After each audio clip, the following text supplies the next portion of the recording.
This is what you dream about, playing in crypto. And, I know. Yeah, it's a new dream. Playing in crypto and just allowing, the crowd kind of, do their thing and get the other team rattled and kind of give us a little bit more energy to go on runs and make big plays. So it was electric tonight, and, I can't wait until we come back home, have our 2 home games, whenever them days are. And I know it's going to be even louder. So, AD, you fouled Conley on the last play of regulation. Just walk us through what you were thinking when you closed out after the foul was called, any conversations you had with your teammates, and how, as a group, you guys were able to turn the page and come out fresh. I think outscored them 10-4 in overtime. Cat was setting a flare screen on Mike, and I told Brian Red I didn't honor the call. I told him switch, but I didn't think he heard me, and I didn't want Cat to kind of slip in front of his face. But I got to know who also I'm playing with. Who I'm talking to is Brian. He knows. And then Mike called it deep corner and was going out of bounds. I actually jumped to not foul him, but he kind of went with me and got a foul. So, after it happened, me and Brian discussed. We watched it. Obviously, I told him my bad. I told the team, my fault. And it just goes back to our next play mentality that Coach always talk about and we talk about as a team. To whatever happened. Go finish these last 5 minutes and get a win, and that's kind of what we did. Didn't worry about it, and I'm always the first one to own up to my mistakes. I think the biggest thing though is kind of just messed up Dennis' game winner. So that kind of he got on me about that, but it always sucks when you lose. So it kind of don't hurt as bad. AD, you guys finally know your first-round opponent. What are your early thoughts on the matchup with Memphis? Yeah, good team, young, scrappy.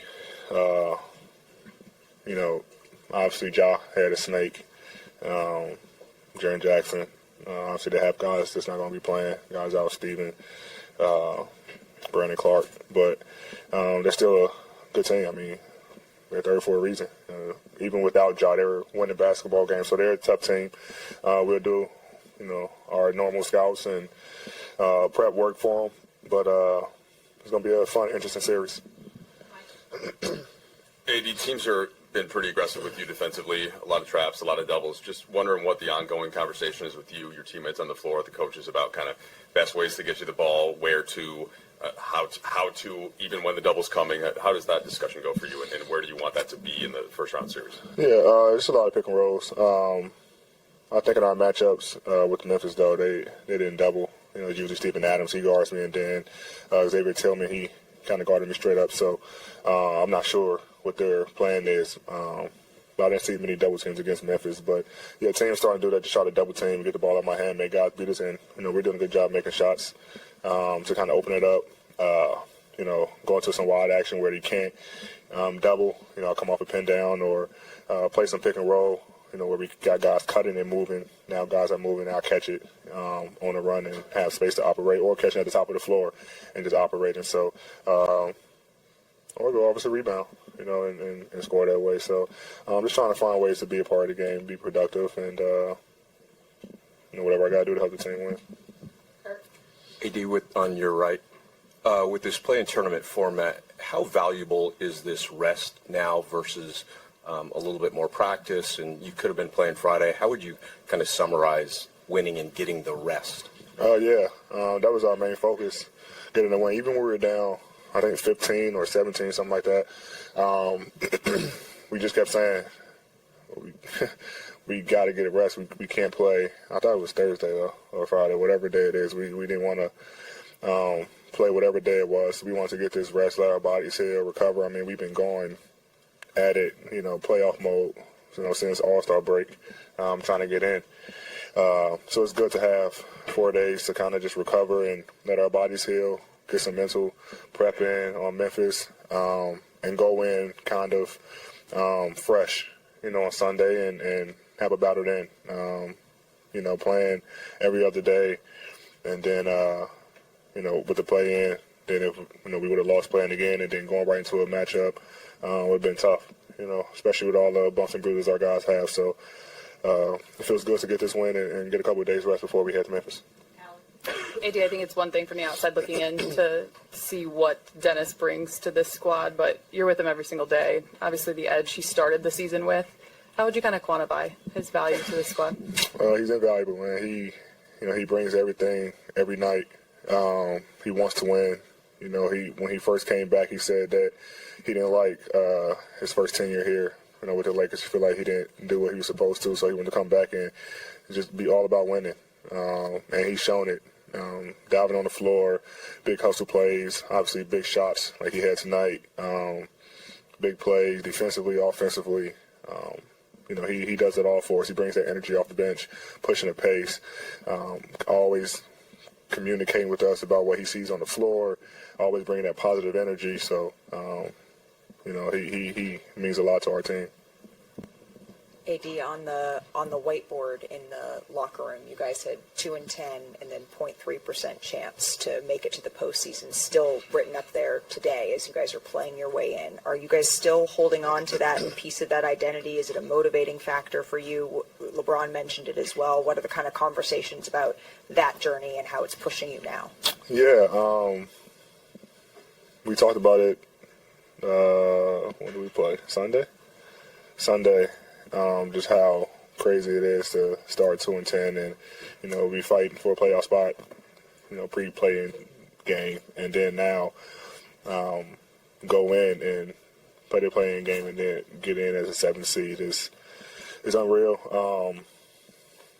We definitely feel like we deserve it, like we just supposed to be here. We work too hard and put in the work to get in this position. But yeah, I mean, that's where we started, 2-10. And the analytic guys and the media upstairs in our front office, everything saying that we had 0.03% chance of, getting into the playoffs. And that obviously we defeated those odds. But, we don't want to stop here just getting in. Obviously you got small victories, seeing where we started. But now we want to get greedy and make some noise in these playoffs. Kind of writing off that, AD, Bron talked about how this group was still pretty young together collectively since the trade deadline, and the past couple of weeks have felt like every game was a playoff game. How does a win like tonight further solidify your chemistry, and what does it add to it? Yeah, I think the biggest thing for us is our resiliency. Fighting, being down in certain games and just taking it one possession at a time. Guys not getting frustrated, guys not arguing with each other, getting flustered. Staying on that positive energy and manifesting like we're winning. We're going to win these games. And everybody plays that way, being in the moment, next play mentalities, and it's fun. We got to have fun with it. Guys are having fun, enjoying the moment, and it's showing on the court. So, obviously all that plays into chemistry, but not having as much practice time as we would like, just because it's been full steam ahead since All-Star. We finding ways to win basketball games, and now we kind of get 4 days off and get a chance to practice and really lock in and prep. It could be even scarier.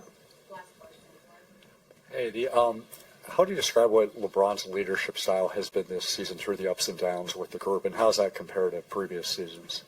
It's kind of been the same. Obviously, around playoff time, it's more defined. But I think it really showed when he wasn't playing. A lot of guys were able to, especially when the trades happened, a lot of guys came in and was uncertain of a lot of things or just didn't know, how we kind of run things over here and what we did as far as our schemes and things like that. And he was able to see our team from a different perspective, obviously, with all his tweets